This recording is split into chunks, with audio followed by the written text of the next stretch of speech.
All right, Benny, you ready to do the Bias Plus report? Absolutely. Let's go. Bias Plus report. This is where we look at a matchup and compare the net point totals of the two teams. The team with the greater net points is favored. We say that they have the net point bias. The plus in the net point bias plus is turnover differential. If you watch the previous segment, we talked about the turnover differential for the rankings for week 14. And so you can actually see where everybody stands on that. We are going into week 15, and Thursday night, we have the matchup between the LA Chargers and the Las Vegas Raiders, with the bias plus score of 20 favoring the Las Vegas Raiders. Here's your loss versus your loss, Benny.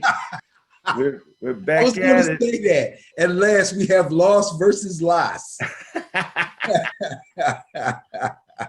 All right. So let's see. The Raiders have the bias, huh? Okay. Well, let's talk about the Raiders first. Last week, they played the Indianapolis Colts. They lost the game 44-27. And it's crazy because the Raiders are kind of all over the place offensively.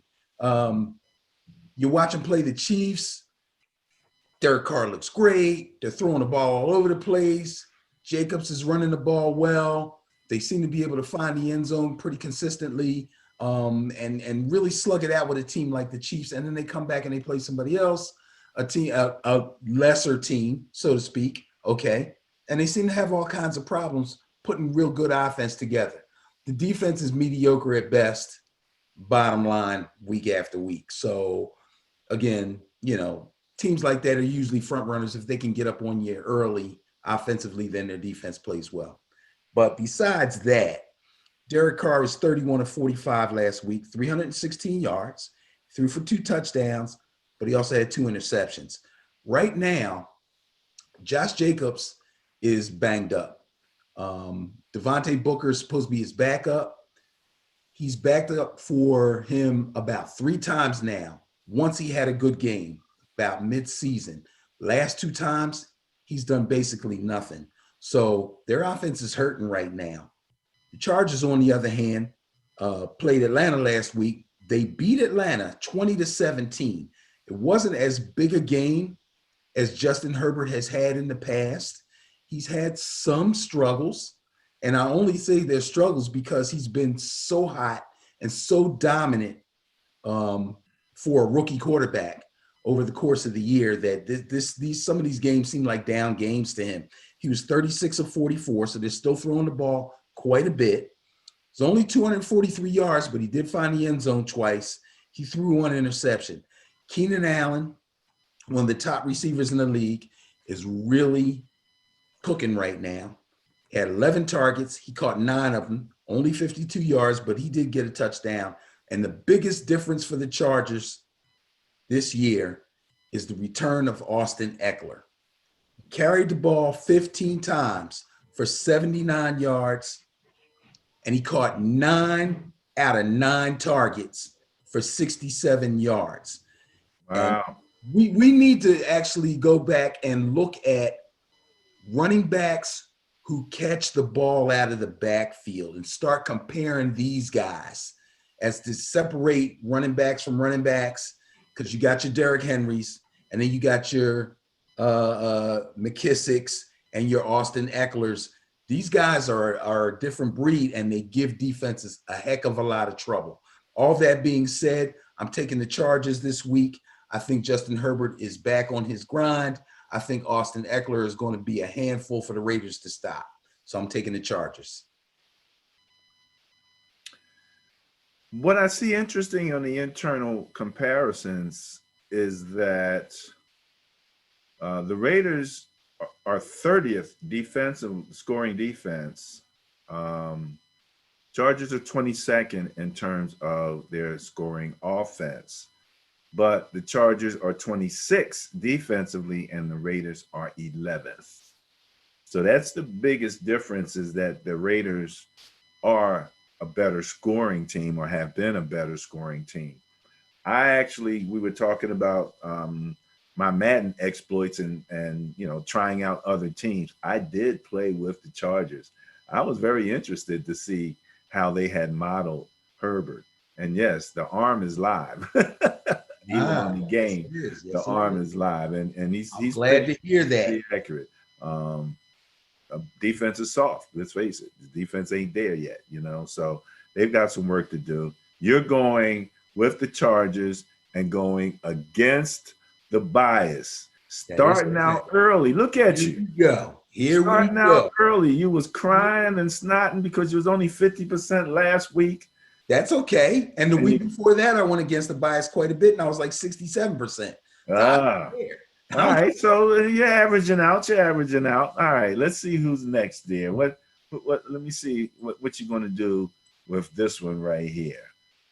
Bills at Broncos. Bias plus score 148 favors the Bills. Yeah, this was pretty easy. Let me just say, the Broncos played the Carolina Panthers last week. In fact, they went to Carolina.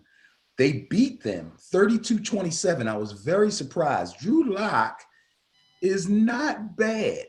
He's a pretty good quarterback. And if there's any Denver Bronco fans out there, you got to like what you see from the guy. Obviously, your team has a lot of other problems, but you can kind of hang your hat on the fact that quarterback may not be one of them. There were some questions about whether they would look for another quarterback in the draft or not. He's obviously not wanting that to happen, and he's trying to play his best ball. He did pretty good, 21-27, 280 yards.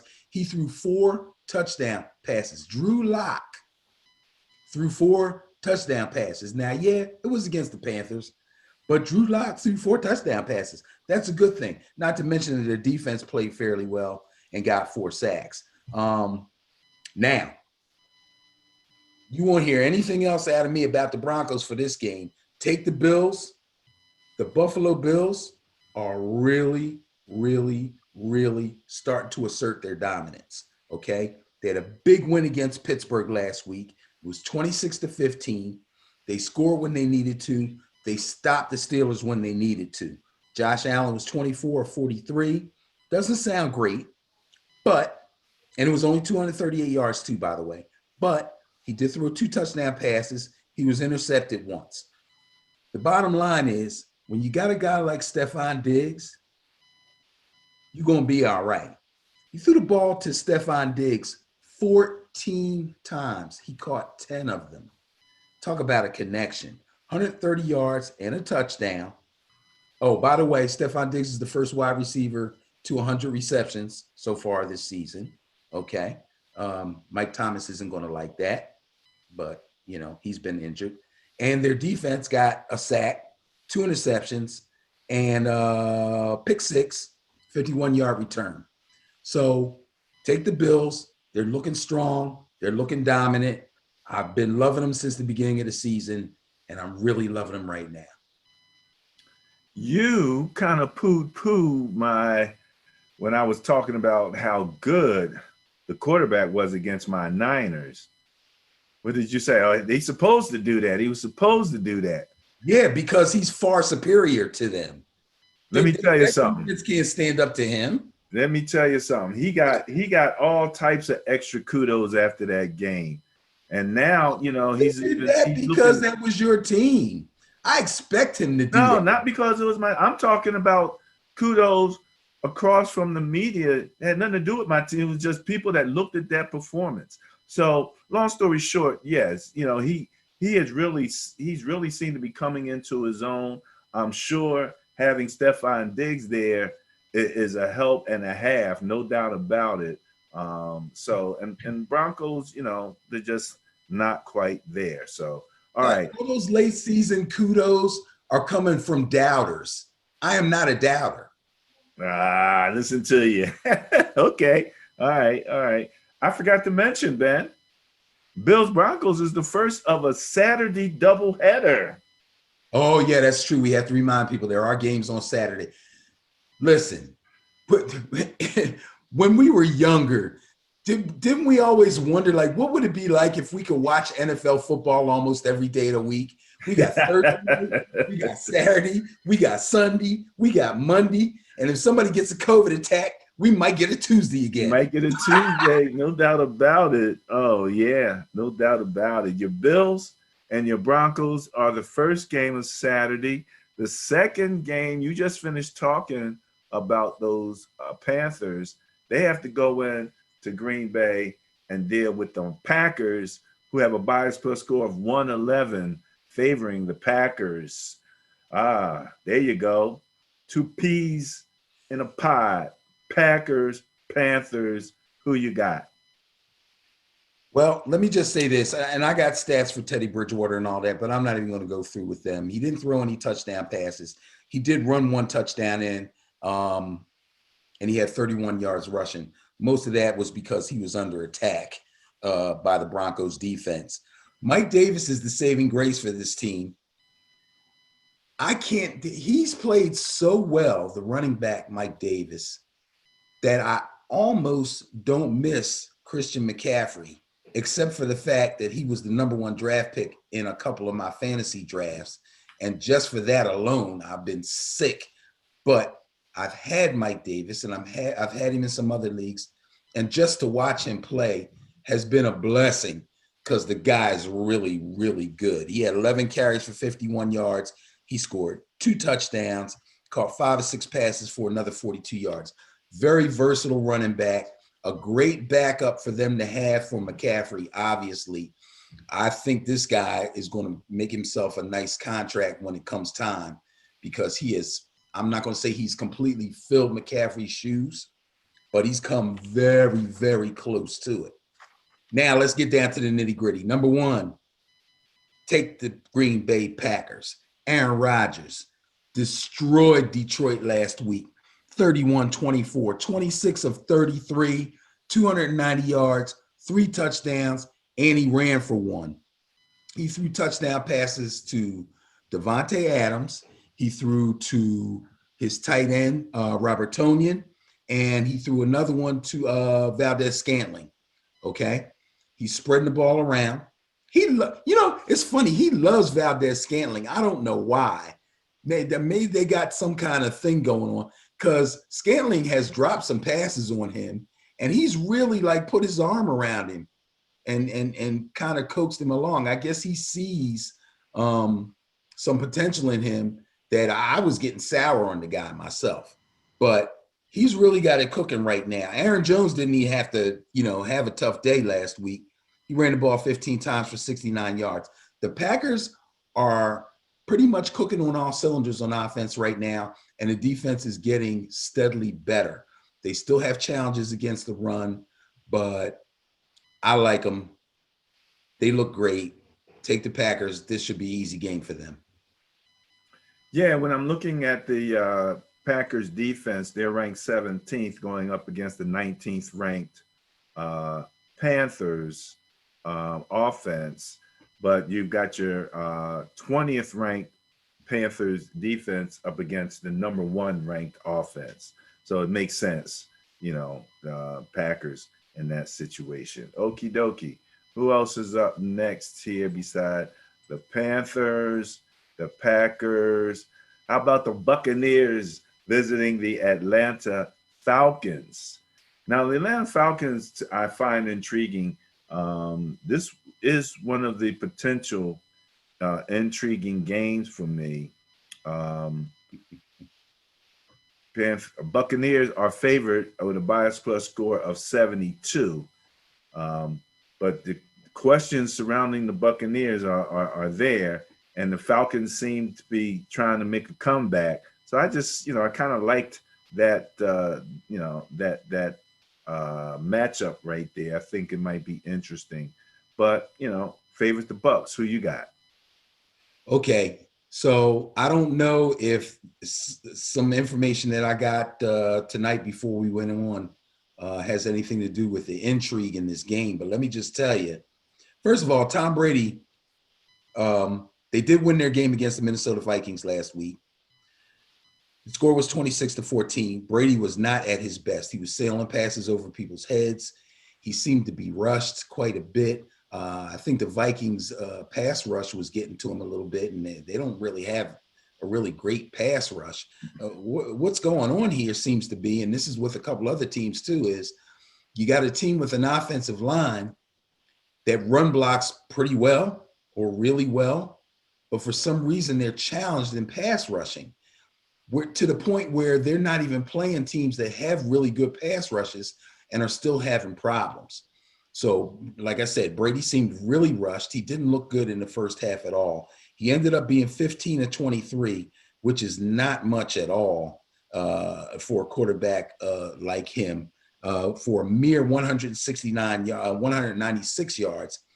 He did throw 2 touchdowns, but he did not look good. Ronald Jones, on the other hand, rushed the ball 18 times for 80 yards, and he scored a touchdown. He looked good.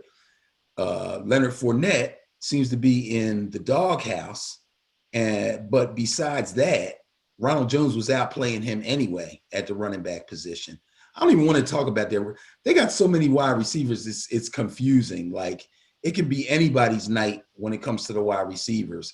But the problem is Brady doesn't seem to be at his best. But here comes the intrigue. Chris Godwin missed at least 2 games with a fractured finger that they had to insert a pin in. Now Ronald Jones has a fractured pinky, which they inserted a pin in. They were questioning whether or not he may still be able to play because Godwin's a receiver, but Ronald Jones is a running back. There's a difference. He tested positive for COVID today. Are you serious? I'm very serious. And I know because Desiree has him on her fantasy team, and she was having a fit. Because her other running back is Gaskins from Miami, who's already on the COVID list. Oh, God. That was her 2 starting running backs, yo. She's going bananas.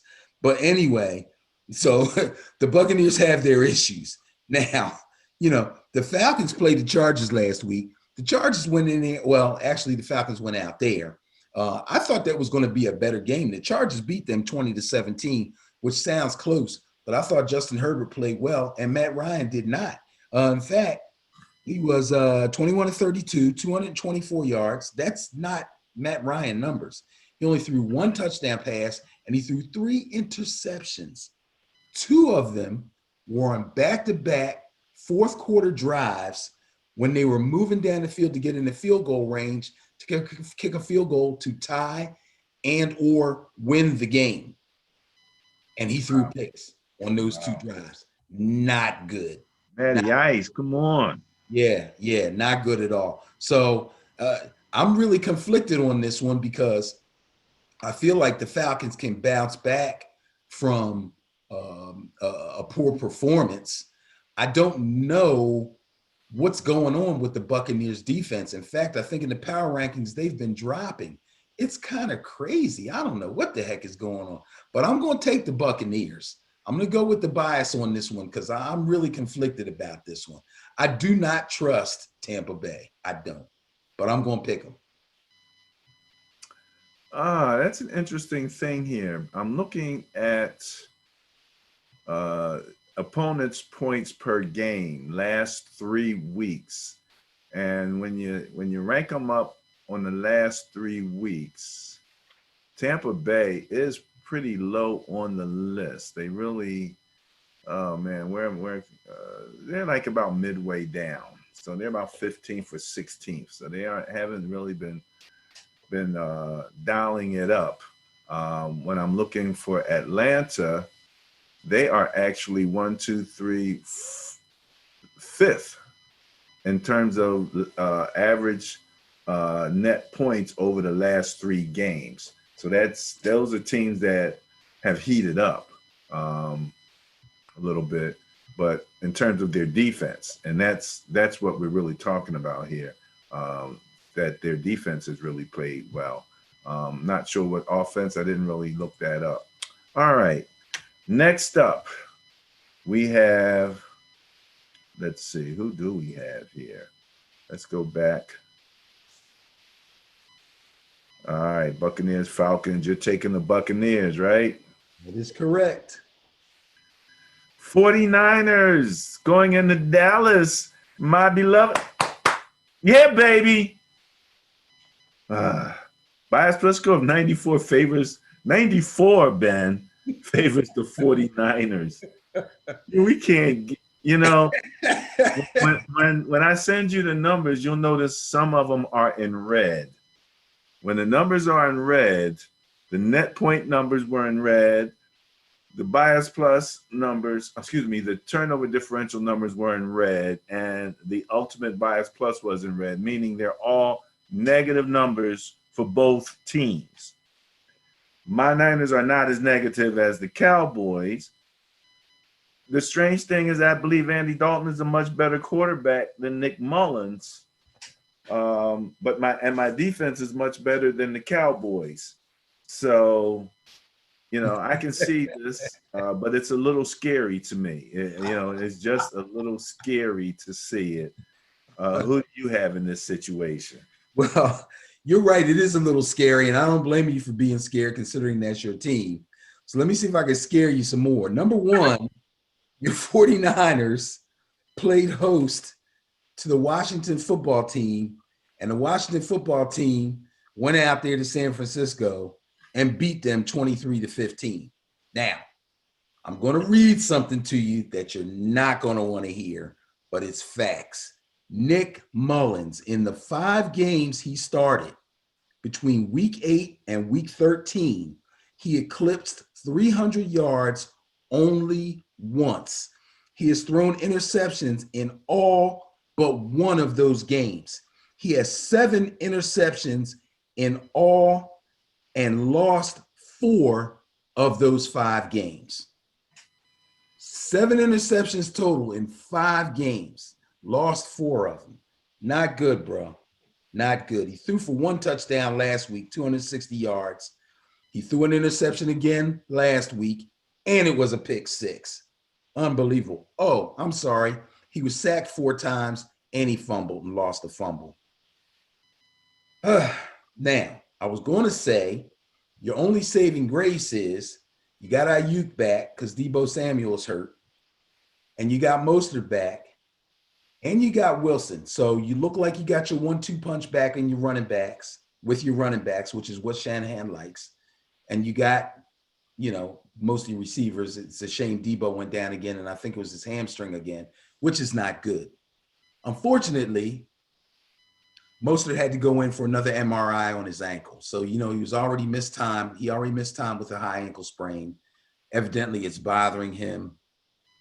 They said he got the MRI on Monday, but as of the time that we've been on here, I have not seen if they've gotten back the results or not. I expect them to have those results tomorrow. So I don't even know if he's going to be able to play. Luckily for you guys, Jeff Wilson looks 100% healthy, and he's running the ball well. It looks like he's been the goal line back and the short yardage back anyway. They still have Juszczyk, and you guys should be okay in that respect. But Mullins is your weak link. And I mean, I'm talking about a really weak link, like about to break weak link. Now, the Dallas Cowboys had an awesome game last week. Granted, they played the Cincinnati Bengals. Granted, their defense forced 3 fumbles on Cincinnati's first 3 possessions. They returned 1 for a touchdown, and they sacked whatever that guy's name is. I miss Joe Burrow. I feel I shouldn't be talking about Cincinnati like this. I feel bad for them. But the bottom line is the Cowboys did what they had to do. They looked impressive doing it. Andy Dalton didn't stink it up. He was 16-23, 185 yards, threw 2 touchdowns. Zeke doesn't look himself, so they really, really need Andy Dalton to do his thing and make sure that he can get completions to everybody. Amari, Gallup, CeeDee Lamb, use them all. Dalton Schultz, use them all, because Zeke is not himself. The offensive line really isn't run blocking really well. There's not a lot of holes for Zeke. But all that being said, I'm picking the Dallas Cowboys to defeat your San Francisco 49ers. So, yeah, book it. Going against the bias, take the Cowboys. Okay. I mean, gone with the Niners a number of times, and it makes sense. I understand what you're saying. Like I said, it's a little scary situation. Let's see who we have up next. Lions at Titans. We're going to talk about something that's hilarious to me in the commentary segment, but I'll throw it out there now because did you see last week the young man for the Lions who took that kickoff and he was about gone and he got tackled by the kicker? Oh no, I missed that. Well, Oh, that's embarrassing when the kicker gets you. well, on our Ben and Barry on Football Facebook page, the article is that the Lions fined him for getting tackled by the kicker. Stop. Don't, come on, man. You making that. Yes, it's it's on go to Ben and Barry on Football on Facebook and you will find that article. Bias plus score 144 favors the Titans. Who you got? Wait. Are we going to talk about this later? Yes. Okay. All right. Cool. All right. Oh God, that's awful. All right. Let me say this. The Tennessee Titans. You want to say that again? Yeah, I know that didn't come out right. I need my mask. I'm all over. It's a good thing my laptop can't catch COVID, man. Oh my goodness. The Tennessee Titans are on a mission. They're on a mission. And as long as they have Derrick Henry and he stays healthy, they're going to be a huge problem. But what makes them a bigger problem is Ryan Tannehill starting to get his mojo back. And that's going to be the difference coming down the stretch. So anybody who has to face the Titans in the playoffs, and granted, they haven't clinched the spot yet, but I expect them to. Anybody who faces them in the playoffs is going to have their hands full. Now, they waxed the floor with the Jacksonville Jaguars last week. I didn't expect that game to be much of anything, and it wasn't. Derrick Henry, 26 carries, 215 yards, his second 200-plus yard game. He also ran for 2 touchdowns. And then Ryan Tannehill just filled in the blanks, 19 to 24, 212 yards, and another 2 touchdowns. And I think I mentioned this early in the season, maybe even a couple of times. When you look at Tannehill's numbers, you don't always see big yardage totals, but he always finds the end zone. Henry gets him to the red zone, and if they don't punch it in on the ground, Tannehill will find a receiver and score those touchdowns. So that's an easy one. Take the Titans. Lions don't have a chance. Yeah, and one of the scarier parts, stats on this is that the Titans have an 11 turnover differential bias in their favor. They were +9 while the Lions are -2. Wow. So that turnover differential is pretty big. Yeah. And so I understand there going with the Titans makes sense. Texans at Colts. 152 bias plus score favors the Colts in this situation. They're actually talking about whether they want to extend Phillip Rivers' contract because he's playing pretty well. My second favorite whipping boy, getting it in. I think he's cut down on his turnovers a little bit, still here and there. He's not exactly a Fitztragic figure, but he's not far off. But long story short, they're playing well as a team. So 152 favorite against the Texans, who've struggled a little bit lately, even under the new coach. Yeah, they're struggling more than a little bit. They lost to the Bears last week, 36-7. Mitchell we're going to talk about Mitchell in a little bit, but I feel really bad for Deshaun. I feel like Deshaun has the weight of the entire team on his shoulders. Their defense is pathetic. Their running game is almost non-existent. The receiving core is doing the best that they can, but these guys are nowhere near DeAndre Hopkins, Will Fuller type talent.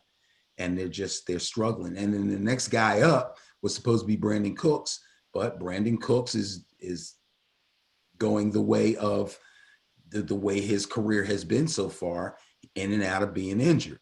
So it's really difficult for me to say anything good about the Texans, except for the fact that I hope they get their stuff together in the offseason, get themselves a new head coach, somebody that's going to be able to help the GM get some talent in there for Deshaun, because I believe his latest contract signed him up for till like 2025 or something. So he's going to need some help, and he's going to need some help quick if he's going to do anything while he's on that team. Otherwise, he won't be staying there. Now, when we talk about Phillip Rivers, the great thing about Phillip Rivers is you know what you get when you get him. When you talk about cutting down on his turnovers, okay, the guy does not move well at all. He is the quintessential pocket passer, on top of the fact that he's got that funky delivery, okay? I thought you were going to say the quintessential statue. Well, pocket passer is a nicer way of saying it, but yeah, the guy's basically a statue. He cannot run. And when I say he can't run, it's not because he never does run. I've seen him attempt to run. He cannot run. It's not a pretty sight, eh? He's just not a pretty sight at all, okay? But he's enjoying his time with the Colts. He really fits in with this team. Frank Reich, who a lot of Eagle fans wish they still had for Carson Wentz, is getting along with him just fine. And they are producing. Phillip Rivers last week against the Raiders was 19 of 28, 244 yards. Didn't have to throw for a lot of yards. Threw 2 touchdown passes. Everybody's healthy on that offense now. Everybody. And T.Y. Hilton, whose name was hardly mentioned until midseason, is now getting his flow back. Okay? Jonathan Taylor started off pretty well. Wisconsin running back, by the way. Started off pretty well. Faltered a little bit. Had his little COVID bout. Had his little injury bout. Now he's back on top again. He's the number 1 running back on that team. Last week, big game. 20 carries, 150 yards, 2 touchdowns on the ground. Take the Colts. The Texans have nothing for this. They have nothing for this offense. And I didn't even mention their defense. The Colts defense is pretty good. Yeah, I mean, they just look like a better team overall. Texans ranked 23rd and 25th offensively and defensively.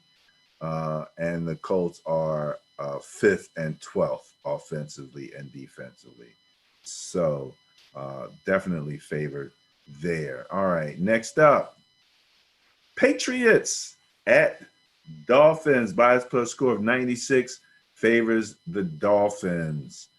My, how things have changed. I can't remember going back too much in the previous seasons and seeing bias plus scores, Patriots and Dolphins favoring the Dolphins like this. But hey, this is 2020, man. Anything can happen. You know, anything can happen. The Dolphins have the 2nd ranked defense point-wise, but the Patriots have the 7th ranked defense point-wise. So, you know, this could be a fun game. And Tua is still getting tested. You know, he's still, you know, showing people what he's got, and we're still looking to see just how far he can take this team. So what do you have on this?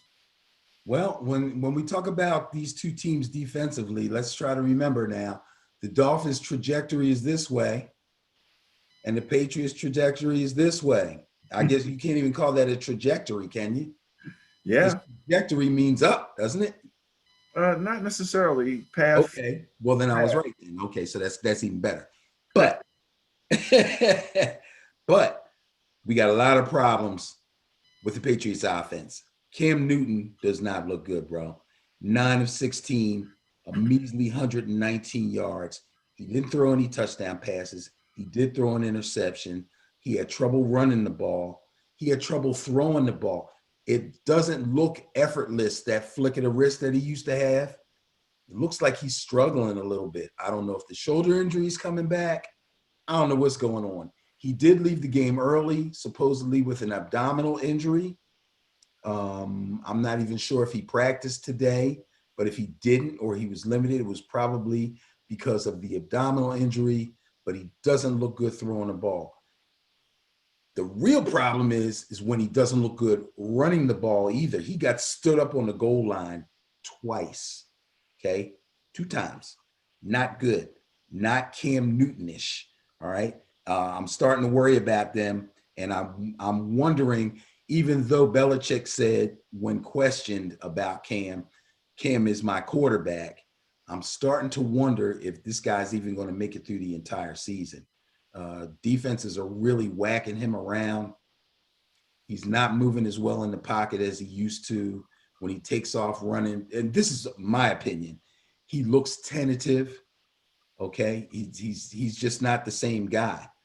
I don't know if it's because he's not 100% healthy or it's just years are catching up with him.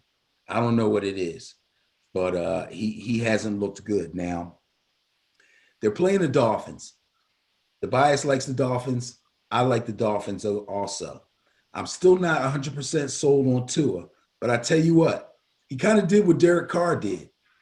People are questioning him, and he doesn't look that great, and this and that and the other, and then he plays the Kansas City Chiefs, and he has his best game. You know what I'm saying? They were down early. Trying to remember. They were down like 30-10. They scored first. The Dolphins scored first. I think they had a touchdown and a field goal. I think they were up 10-0. By the end of the third quarter, they're down 30-10. They come roaring back, and the game ends 33-27. Nah, that means a little something. Now, granted, it wasn't Mahomes' best game. He did throw 3 interceptions in that game. But I could also turn around and say the Dolphins intercepted him 3 times. Okay? They had 3 sacks. Yeah, 3 sacks, 3 interceptions, and a fumble recovery. So, again, Brian Flores, great job. To me, he should be in the running for Coach of the Year. I really love their defense, and they play they run a lot of blitzes. They play a lot of man-to-man. They're very daring on defense, and I think that's a great thing, and it matches up well with the type of offense that they have right now. They're hurting at running back right now because Gaskin is out. They have another guy, and his name escapes me right now, but oh man, I hate when I forget guys' names because he's going to be big on fantasy this week. But anyway, yeah, take the Dolphins. You know, we just talked about the Colts, and both the Dolphins and the Colts had some beautiful interceptions in their games. Oh, the one-hand interceptions, and yeah, that was the week for that. Yes, definitely. Nice interceptions, man. And I had to look back because I know I text you on the one, Kenny Moore with the Colts. Yeah, that was a nice one. That was beautiful, man. That was, people were comparing that catch to OBJ. Yeah. You know? And I wanted to mention one other thing real quick, kind of going back again to that Buccaneers game that we talked about. And I know we're going to talk about the Browns, but they're talking now with the Browns about whether or not OBJ and him being in there has a negative impact, you know, on the quarterback, Mayfield, because he's been doing so well since OBJ has been out. And they're also kind of saying that now about Antonio Brown as to whether, you know, it's drawing too much of the quarterback's attention and he's not moving the ball around to everybody because he's trying to get the ball to Antonio Brown. So I'm only mentioning it because I've heard it, and so I'm putting it out there so people can keep an eye out to see if those things are actually a fact. Well, you won't know about OBJ. He's done for the season. Am I correct? Do you think he'll be back at all? Nah, he's done, and I don't think In my opinion, I don't think it's fair to say that. I think Baker Mayfield is doing the best he can with what he's got, and he is actually stepping his game up, and it has nothing to do with OBJ being there or not being there. As far as Tampa Bay is concerned, I think AB being with the Buccaneers is affecting Brady. Now that's weird that you would think that about Brady and not about Baker Mayfield. I don't think that Baker Mayfield had any particular I don't think OBJ had any particular sway over Baker Mayfield or over their coach. I think that's all in the media's heads. I really do. They're the only ones that brought it up, talked about it. There may have been one game where it seemed to me like Baker was trying to force the ball to OBJ. And in fact, I believe they won that game and OBJ had a good game. But other than that, I don't think so. On the other hand, AB was living in Brady's house. Brady's on his knees begging them to get him. He tried to get him in New England. He got him, and then he did something stupid, and they got rid of him. There's a connection between Tom Brady and AB. All right. I think Tom Brady's trying to sort of kind of low-key prove a point with Antonio Brown. But I think it's foolish for him to do that when you got Mike Evans, Chris Godwin, and my goodness, Scotty Miller. See that bomb Scotty Miller caught? Yeah. Why didn't he throw that to AB? That was a bizarre. Well, that's a good question. All right, let's move on. Bears and my number one whipping boy, Kirk Cousins. Bias plus score. Then you got Mitchell Trubisky and Kirk Cousins. Gotta love it. Two of your favorites. Two of my favorites. And the bias plus score 14, not a big one, but it favors the Trubisky and the Bears. This has to be your intriguing game of the week. It has to be. It just has to be. It is on the list. Yes, it is on the list. No doubt about it. No doubt about it. Now, in this particular division, and this is a divisional game, the Packers have already wrapped up the division. They won the division. Right. But the playoff implications are still in there for both of these teams. I do believe, even though neither one of these teams looks really, really good. But they got a shot at the wild card. Huh? They got a shot at a wild card spot because there's 2 wild cards now instead of 1 now. Well, both of these teams are negative net point teams. And so the Bears are just simply less negative than the Kirk Cousins-led Vikings, strange as it may seem, as much success as it seems the Vikings have had. But long story short, it's the Bears. Who you got? Well, the Bears have the bias. I find that interesting. I'm going to assume that it has something to do with their points against ranking and probably their turnover differential. They got them over. But besides that, well, you might be right because the Bears have the 9th ranked defense and the Vikings have the 24th ranked defense. Right. Yeah. Okay. I kind of felt that way because offensively there wasn't a real big difference except for the fact that the Vikings have Dalvin Cook. So, Yeah. Vikings are better offensively than the Bears, but this is where you get that Trubisky factor. I mean, what did he do last week? Well, let's see. Mitchell Trubisky. First of all, they played the Houston Texans. Okay. So the competition level was not that great, especially defensively. And then, on top of the fact that Brandon Cooks was hurt and Deshaun hardly has anybody to throw to, and his line can't block for him that well. I mean, it's really a bad thing going on down there in Houston. But Trubisky won the game. He was 24 of 33. Pretty good. 267 yards. He threw 3 touchdown passes. Really good. Here's a big difference on this offense. And Trubisky's been up and down.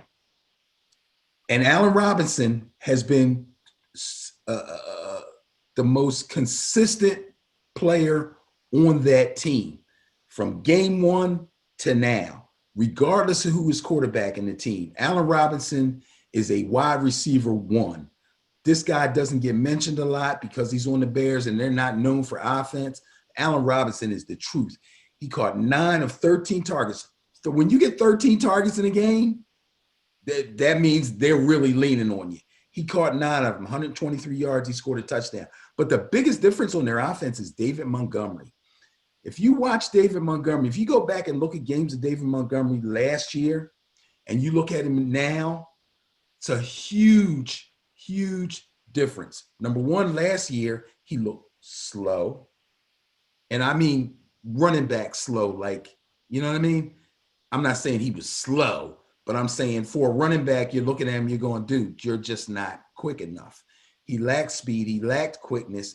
It looked like he lacked vision. This year, he's got vision. He's hitting the hole. He gets to the second level. He's got moves.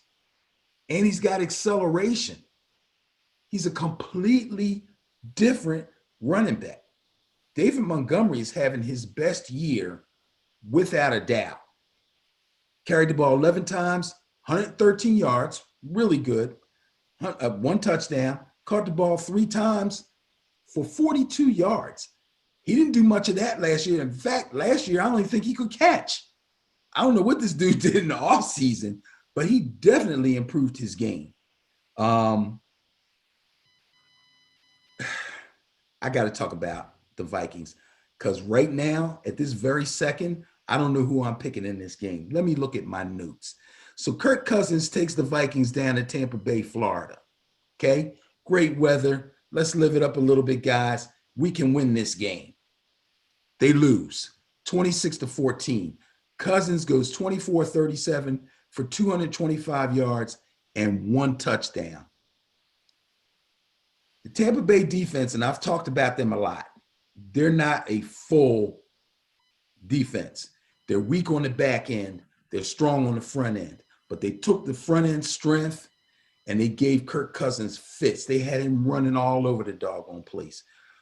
On top of the fact that the Minnesota Vikings are one of those teams that I talked about before that seems to be built for run blocking, but their pass blocking is not good at all. Not good at all. So you take a line like that, you try to run the ball with Dalvin Cook as much as you can, but if you can't get a lead or you fall behind and then you come up against a team that has a great front seven and is going to pressure you, you're going to have problems. And that is the Vikings' Achilles heel. And that's exactly what happened to them. That's why they only put up 14 points, and that's why they lost the doggone game. Because Dalvin Cook did his thing. He got 22 carries for 102 yards, and he ran for a touchdown.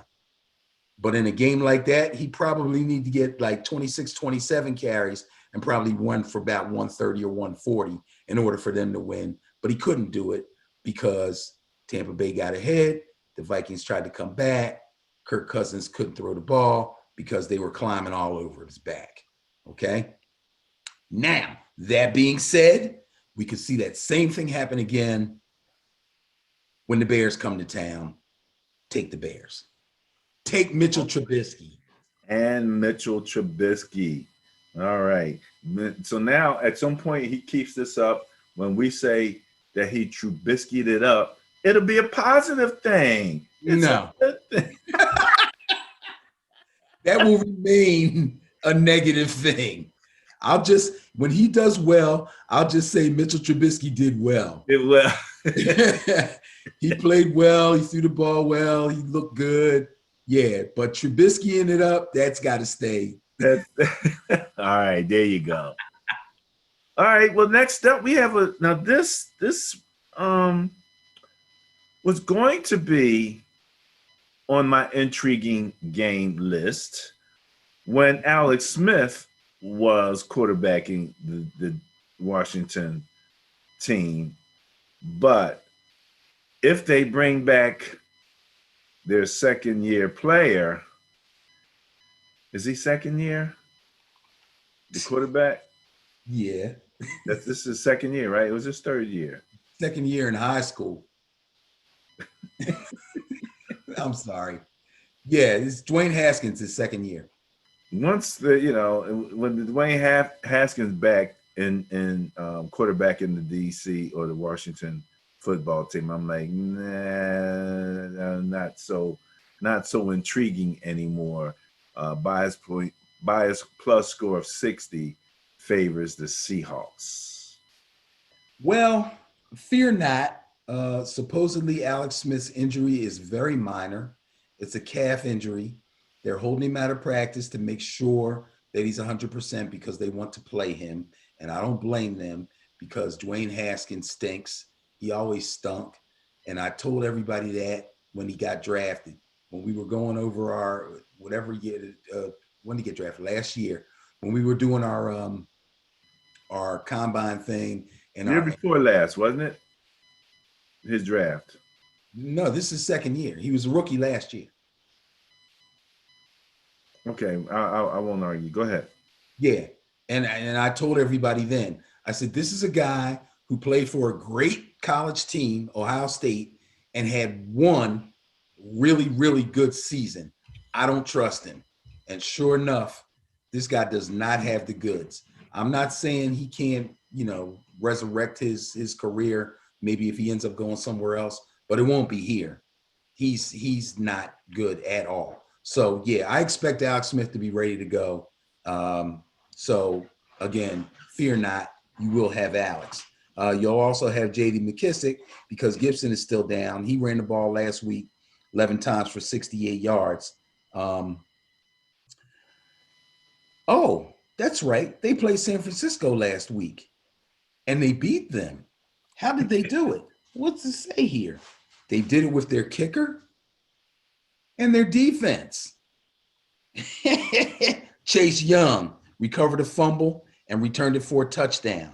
They had an interception, 76-yard pick six. Kicker kicked 3 field goals. No wonder they could finish the game with Dwayne Haskins. They punished y'all. Not good, bro. Chase looked great last week. He was disruptive big time. He elevated his own stature last week in that game against my beloved Niners. I saw some guys on Facebook having an argument about Aaron Donald possibly being the greatest D tackle of all time. I said, it's early, but keep an eye on Chase Young. Is he considered a D tackle? I thought he was more of a D end. I think he plays both. I think he's in and out, but Aaron Donald's in and out too. I see the times I watched him, he was mostly on the inside. I don't think they put him out on the end that much, but they do move him around. Okay. But, that's kind of what they do nowadays. Now, all that being said, forget about it. Take the Seahawks. Russell's back, 21-27. Not too shabby. Only 206 yards, but 4 touchdowns. He did throw a pick. It was a 50-50 ball to DK. Probably a ball he shouldn't have thrown. Maybe he could have put a little bit more air under it. It was another one of those great interceptions. So, I'm going to let him slide on that one. Chris Carson, 12 carries, 76 yards, touchdown. Carlos Hyde, 15 carries, 66 yards.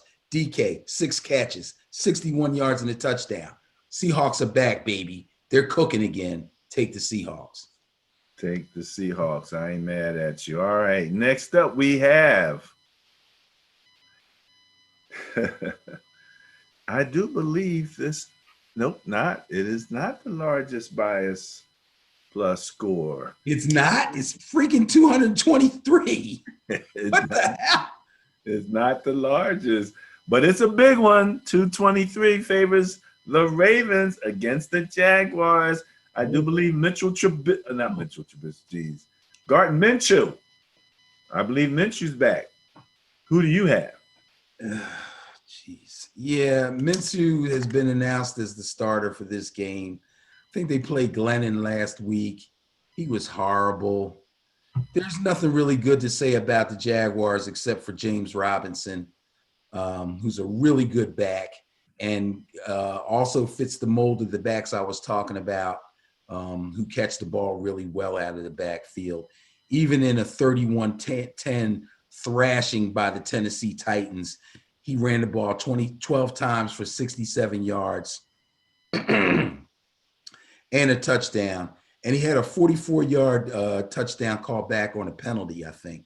So other than that, there's nothing good to say about Jacksonville. Now, obviously, I'm taking the Ravens, okay?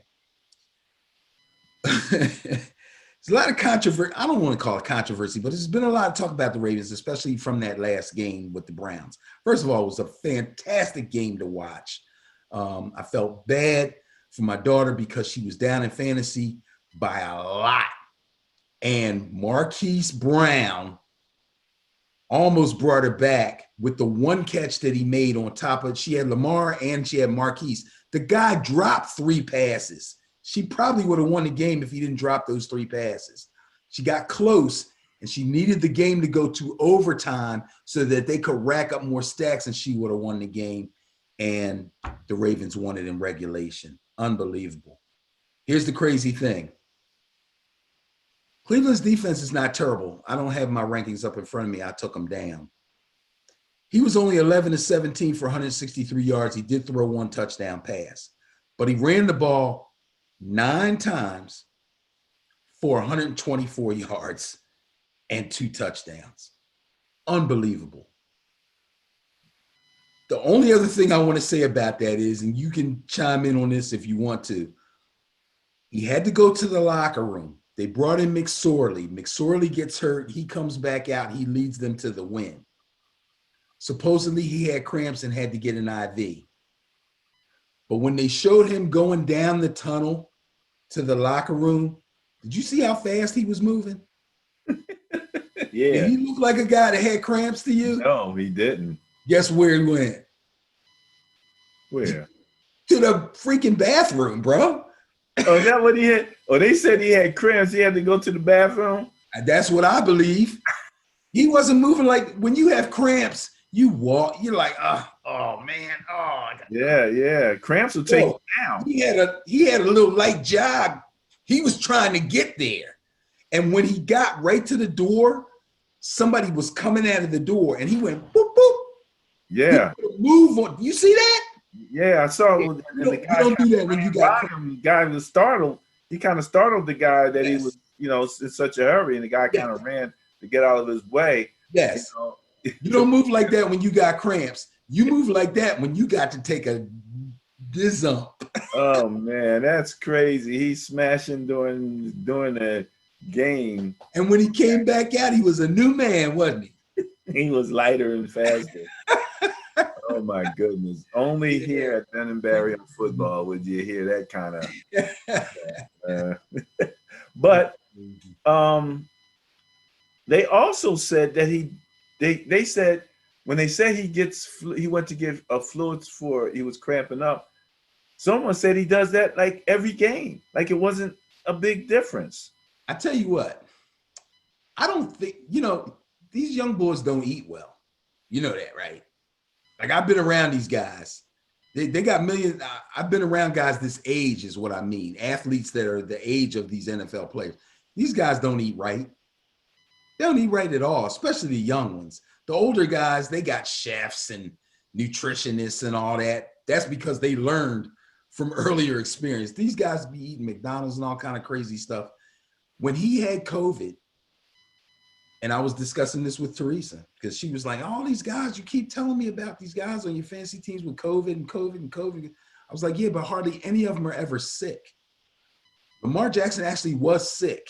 He said he slept basically for 10 days before he started feeling better.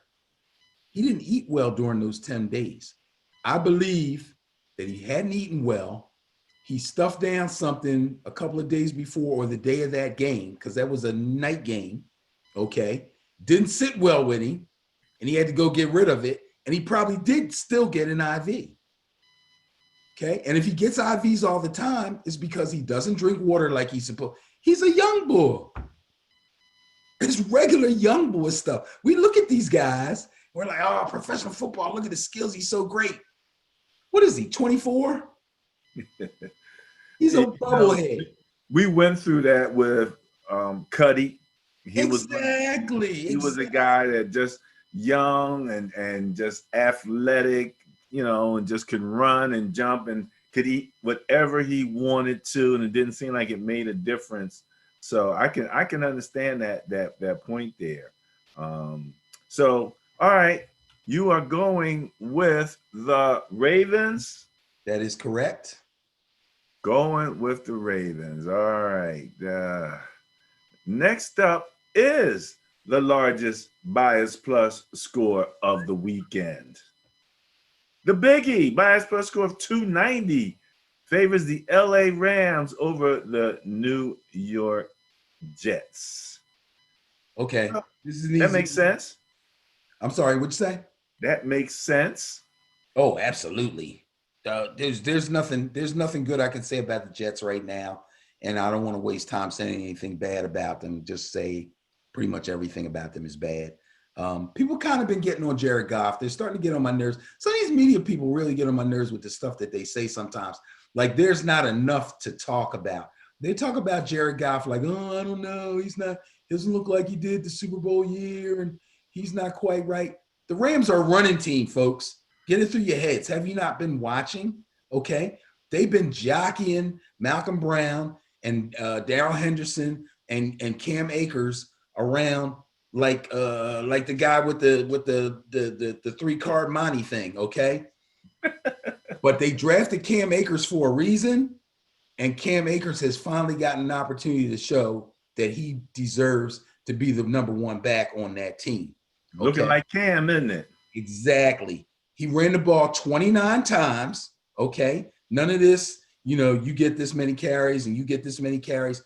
They finally realized Cam Akers is the man. 29 carries, 171 yards.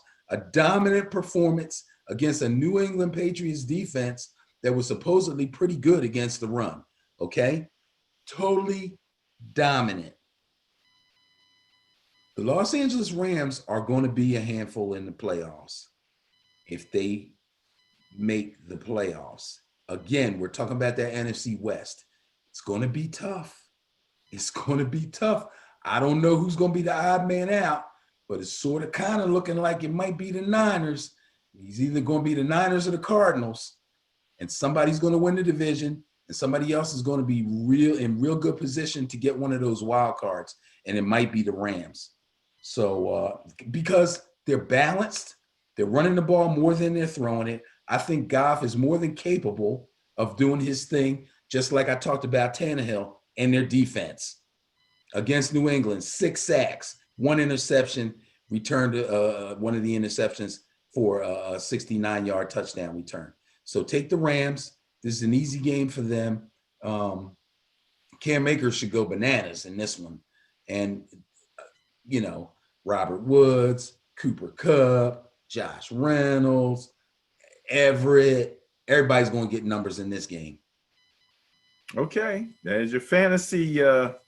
Everybody's going to get numbers, so that's a good fantasy thing, right? Yeah. Yes, it is.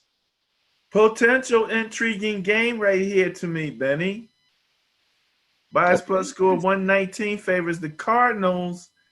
Eagles now have Hurts coming back for his second game. He's not up against another quarterback who's actually a struggling quarterback. So, the Saints were they had Taysom Hill, so they're still playing a little out of their element, and they caught those guys. I was a little surprised that the defense for the Saints was not able to completely contain the Eagles with Hurts. But remember when we were talking about them, I was saying that and on one of the NFL TV channels, the guy said that the one word that he used to describe Hurts for the Eagles was poise. Okay. I told you I had a different word after watching that game. Yes. My word is competent.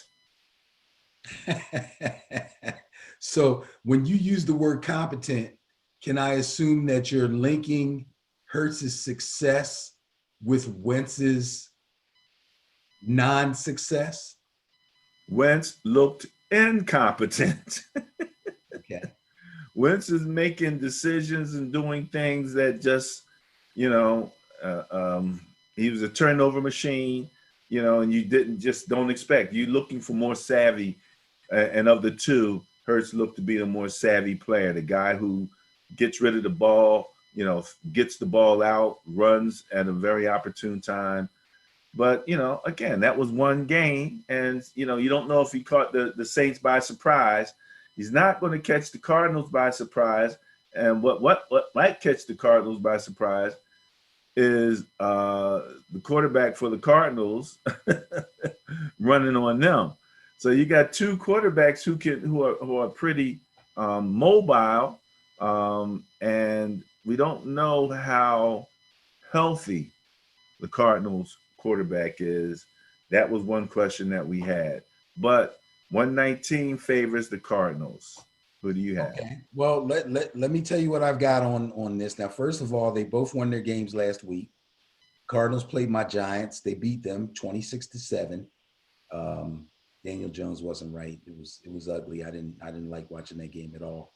Kyler Murray was 24-35 for 244 yards, and he threw a touchdown. That's pretty good.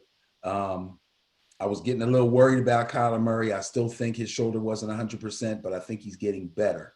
And I'm pretty sure he's getting better because I talked about his lack of running the ball. Well, last week he ran the ball 13 times.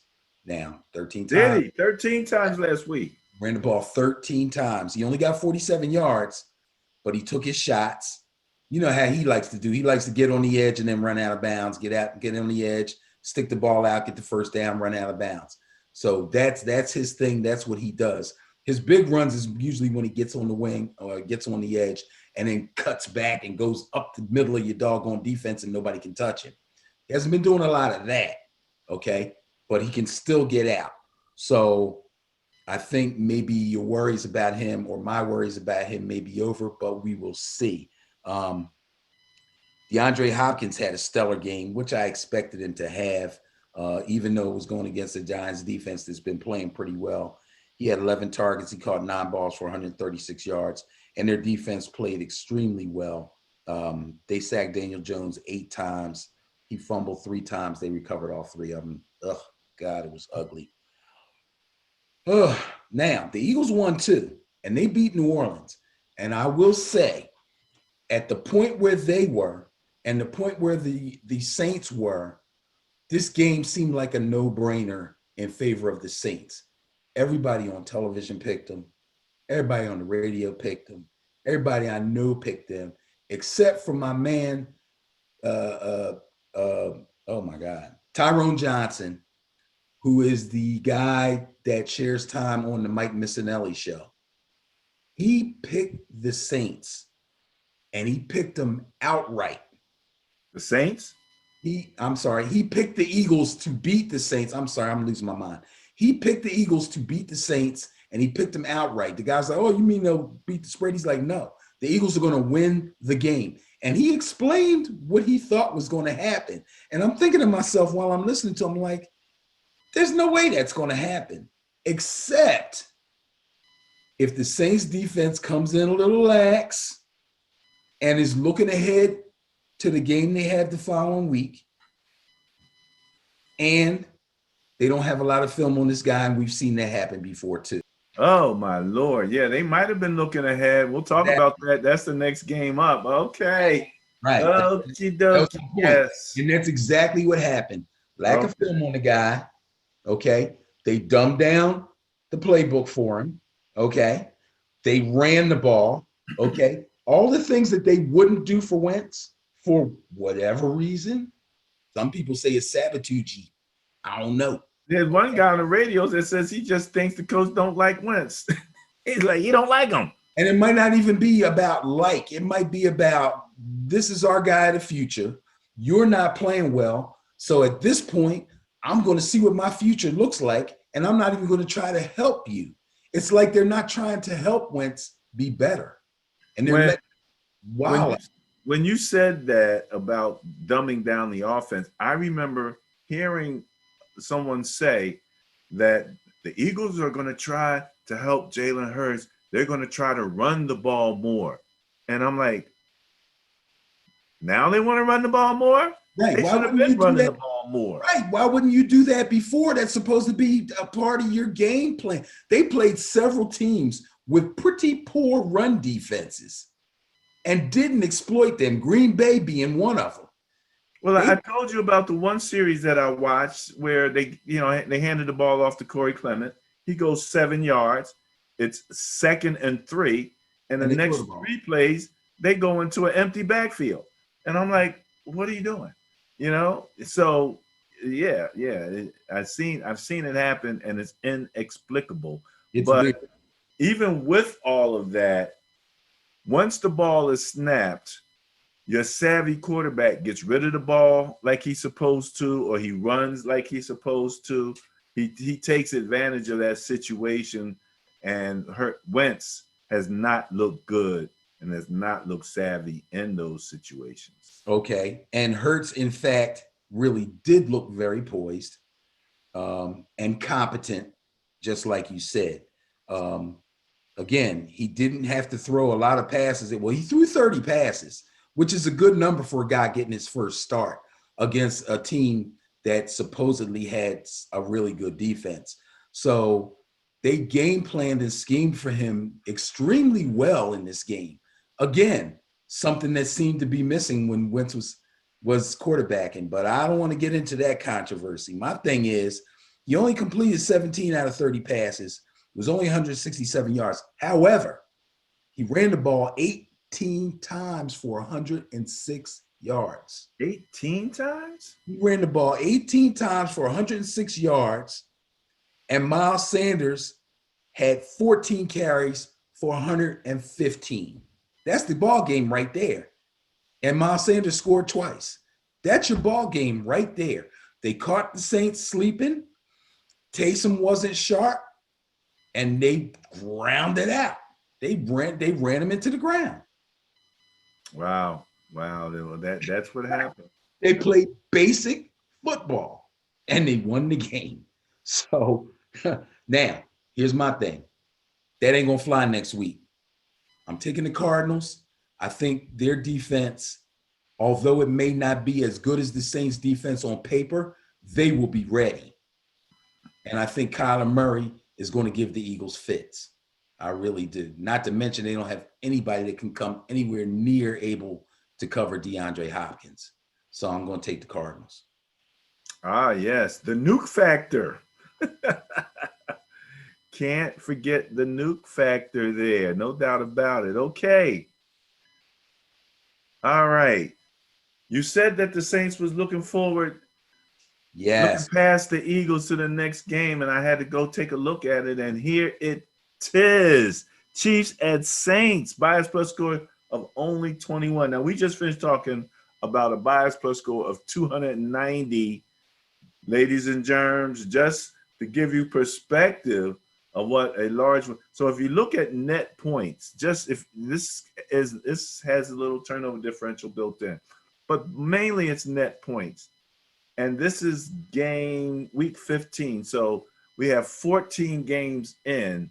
So if you divide 21 by 14, it's 1 point such and such. So we're talking about less than 2 points a game differential between these two teams right now.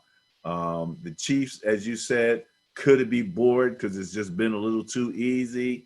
The Saints are trying to figure out, what they're going to do. We don't know if Taysom is going to play or if Drew Brees is going to come back. And from what I'm hearing about Drew Brees, he's still in a lot of pain.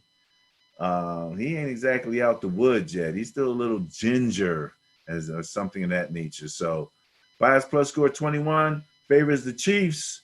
And this is on my, well, let me put it this way.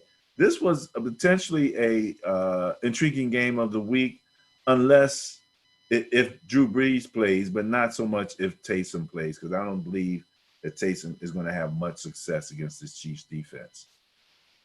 I don't either. So I'm going right to the current Yahoo Sports, rotoworld.com.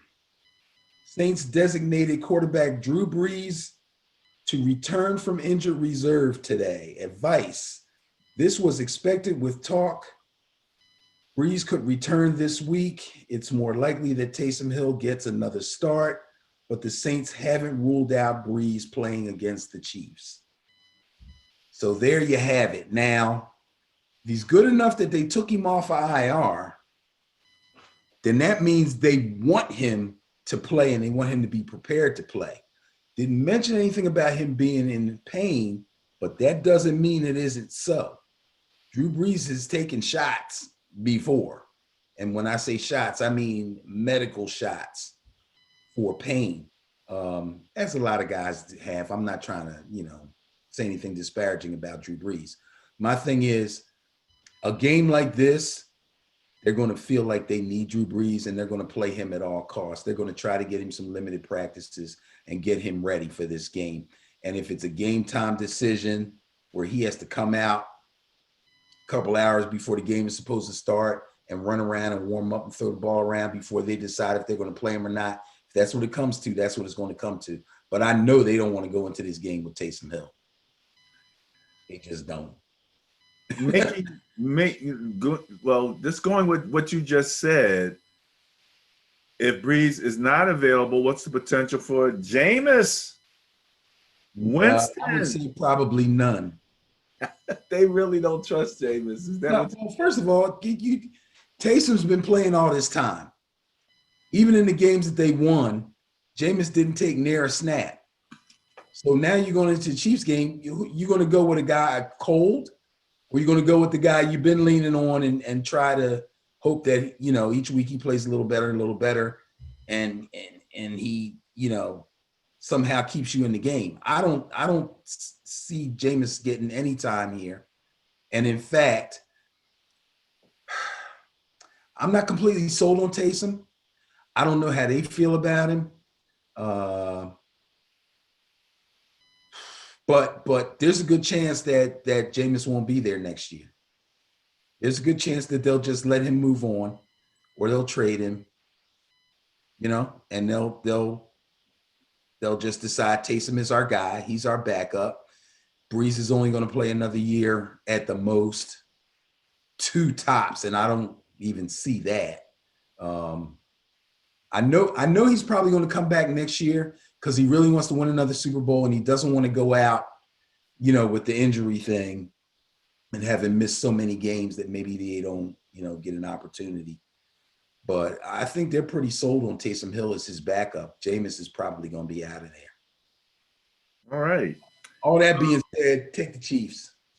Going with the Chiefs. That is the last of the 4:00 slate of games on Sunday. The New York Jets-Rams game is 4, and the Philly-Arizona game are both 4:05 games. This is a 4:25 game.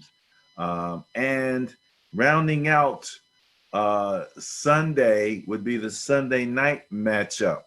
And the Sunday night matchup features your beloved New York Football Giants hosting those Cleveland Browns, who just took that disappointing loss to the Ravens.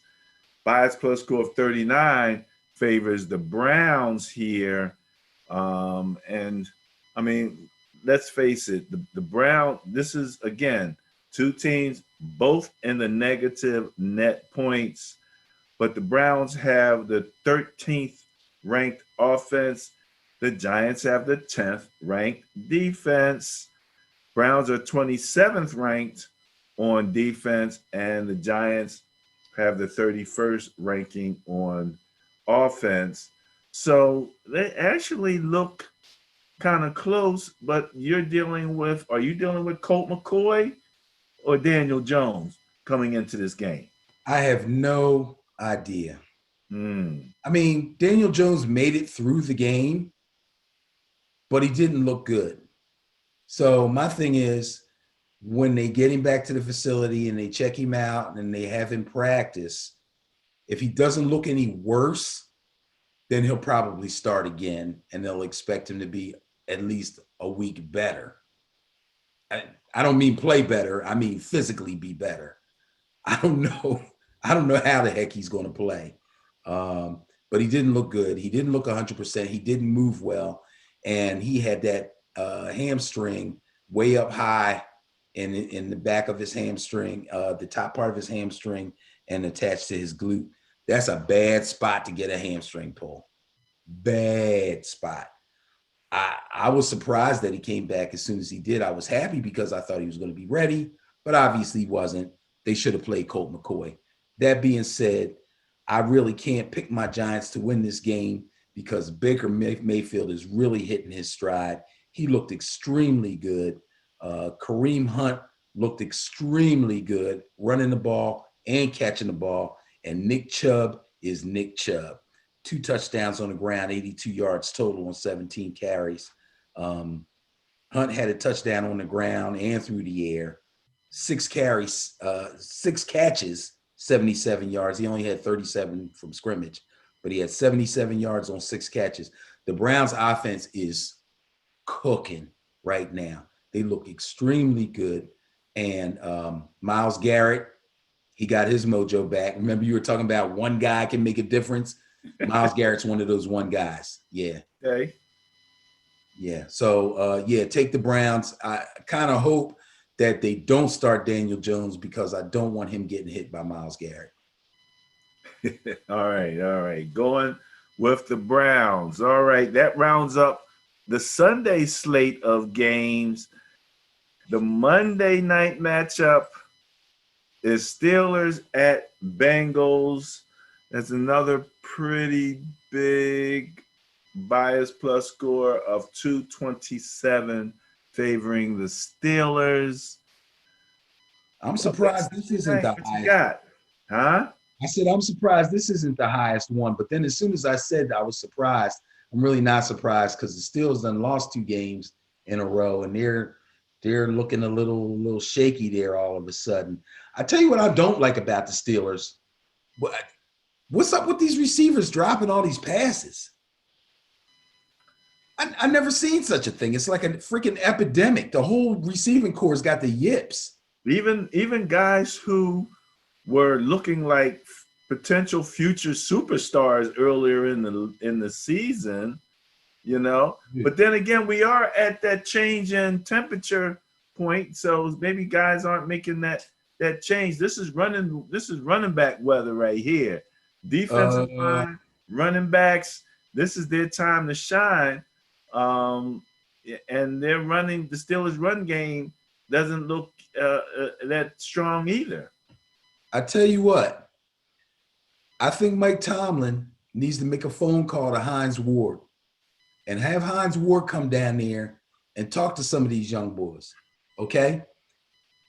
Between James Washington, Chase Claypool, Juju Smith-Schuster, and Deontay Johnson, that's four bona fide young pass receivers. The Steelers really need to start looking into drafting themselves a quarterback of the future because they don't have one. These guys are going to be around way longer than Big Ben, way longer. You don't want to lose any of these cats.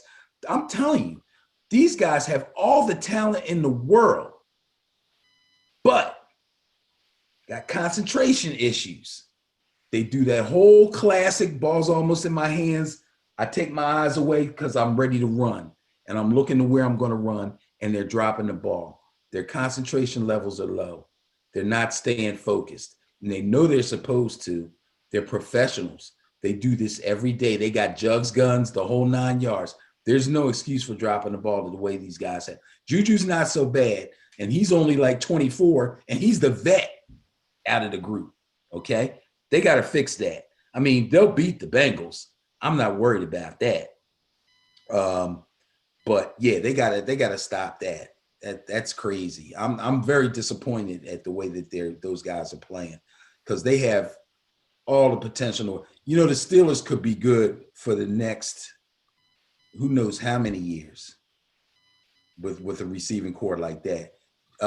You said that they're not running the ball that well. You're right. I don't think James Conner is 100% either. I think I'm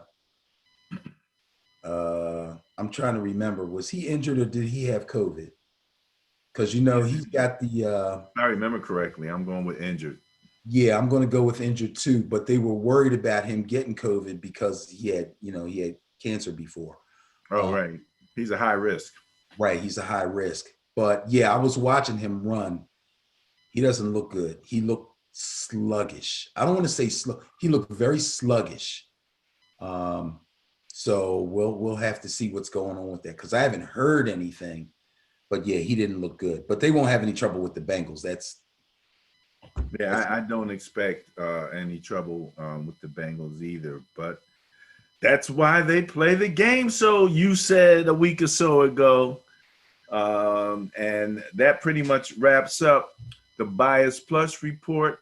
We like to finish up the Bias Plus report by giving kudos to the previous week's Bias Plus Buster of the week for NFL Week 14. Look who it is. Isn't this the second time for them? Isn't this the second time? For some reason, I think the Eagles were bias busters one time before. But even if they weren't, kudos to the Philadelphia Eagles. Kudos to the coaching staff for working well with a rookie quarterback in his first start. I got to give them credit. They beat a real team. No excuses. When I'm doing the Bias Buster of the week, it's really funny. Sometimes you have games where the bias is very small. And in order to become the Bias Plus Buster, you have to win by a large margin. That happened, I believe, last week or week. I know what it was. The Patriots putting up 45 points. The Patriots were only 0.3. The Chargers rather were 0.3 Bias Plus score, and we were doing averages at that point. And then they got beat by 45. The Eagles had an unfavorable bias of 180. So they had the large bias. They only had to win by a little bit. They won by 3. That was a little bit enough to get them the largest total Bias Plus score differential. And so congratulations to the Philadelphia Eagles being the Week 14, NFL Week 14 Bias Plus Busters of the Week. All right, you got anything on that before we move on? Nope, congrats. Congrats to the Eagles. All right.